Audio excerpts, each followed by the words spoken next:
According to the World Economic Forum, it's a data scientist.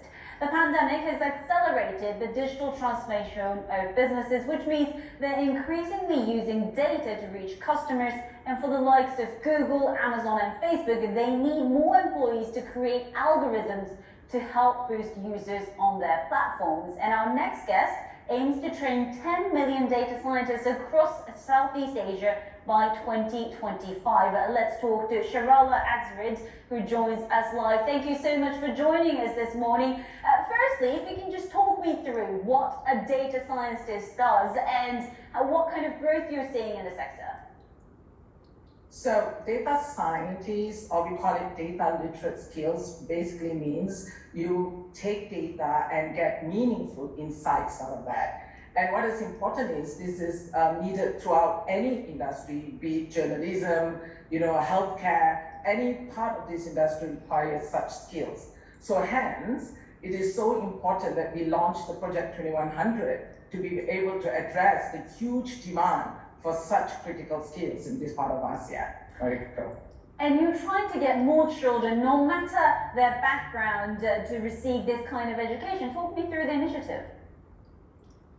Project 2100 is addressing the critical skills that's required. The pandemic, as you say, have accelerated the demand for such skills. But what has happened is it also blocked the border for such highly skilled talent to come into ASEAN. So what in CADS we saw as an opportunity, because ASEAN has the third youngest population in the world after China and India, and they are craving to have these skills to be instilled in them.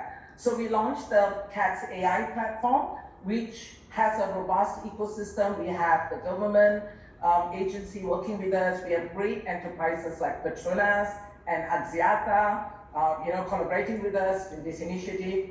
10 out of 20 top universities is part of the platform. And Mariko, I wish more and more agencies and enterprise will join hands, because if we get this right, ASEAN could potentially be the third largest GDP in the world. And no child should be left behind from getting this opportunity. That's what we believe in CADS.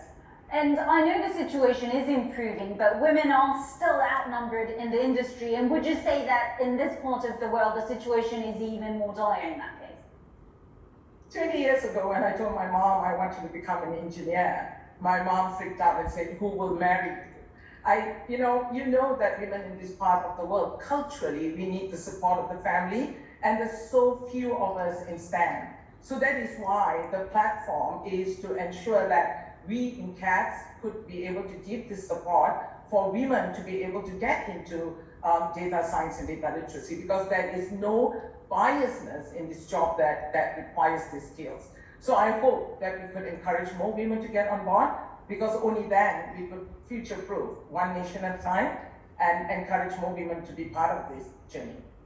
Sharala, thank you so much for joining us on Asia Business Report this morning.